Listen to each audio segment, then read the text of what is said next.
रुक्मिणी जी ने जब नियम पूर्वक चिंतन की है, भगवान की कथा का स्मरण की है, तो कोई बताया नहीं। रुक्मिणी जी को अपने आप ही शुभ सूचना का समाचार आने लगा। क्या कहा? एवं बद्ध्वा प्रतीक्षन्त्या गोविंदागमनम नृप।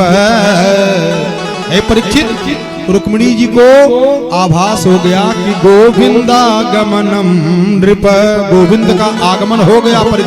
परीक्षित कहा महाराज कैसे जान गई हो?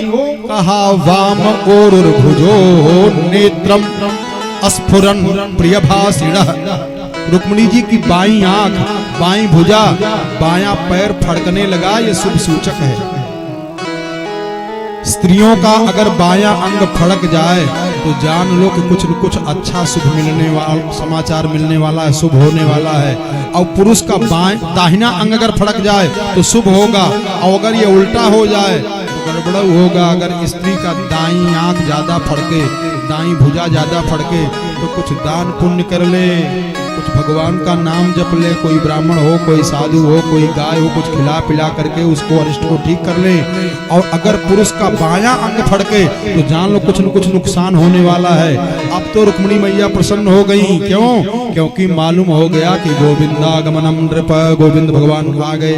और ब्राह्मण देवता ने इशारा कर दिया, और जब ब्राह्मण देवता ने इशारा किया कि भगवान आ गए, तो रुक्मिणी मैया ने हाथ जोड़ करके सर पे लगा करके हाथ को धरती पर रख देती हैं। मैं ऐसे योग्य विद्वानों के पैरों में मेरा निवास होगा।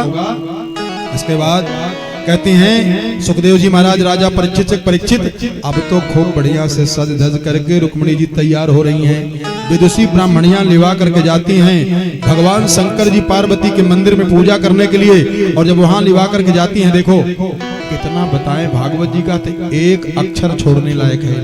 मंदिर में जाते हो और इस नियम का पालन नहीं करते हो, पूजा का फल मिल नहीं करेगा।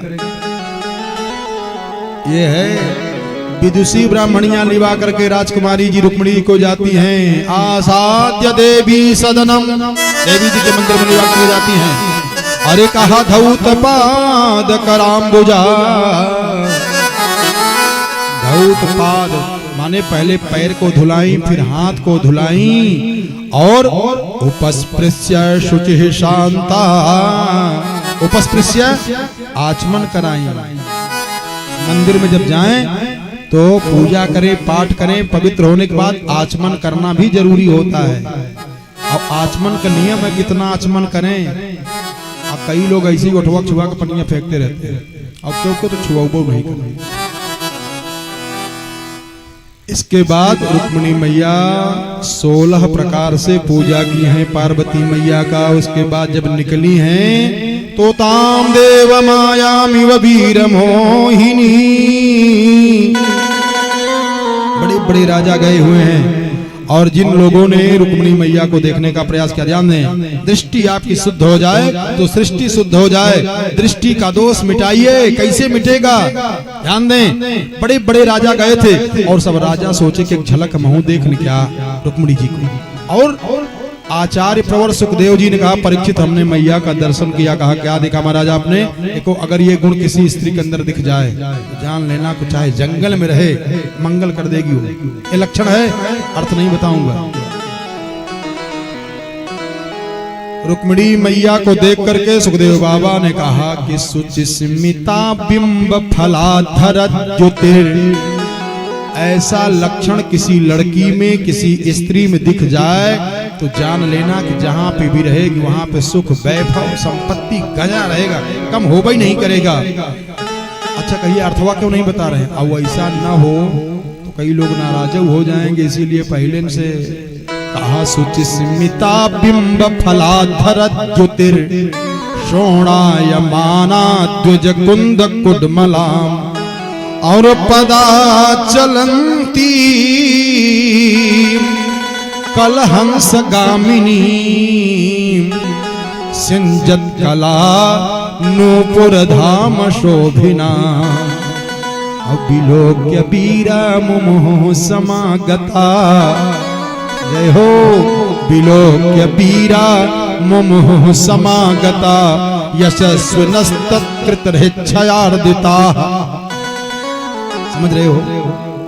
ये जब चली हैं तो कहा सिंजत कला नूपुर धाम शोभिना। बड़े बड़े वीर मोहित हो जाएं।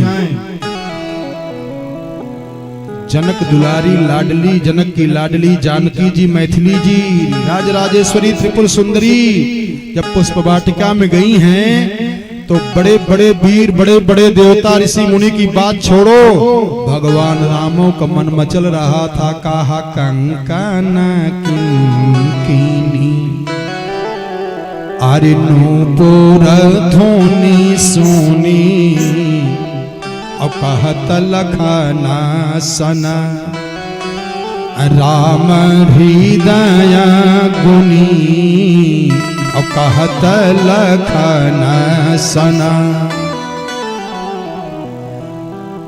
जितने वीर थे इनकी दशा क्या हुई, ये रुक्मिणी जी को देख करके मोहित हो गए, गिर पड़े। फिर भगवान ने रुक्मिणी जी को लिवा करके चलने लगे। पता चला रुक्मिणी आकर के लड़ाई करना चाहा, भगवान ने उसके बाल को बंधा करके उसका अपमान करते हुए रुक्मिणी जी को जीत करके द्वारिकापुरी में जाते हैं।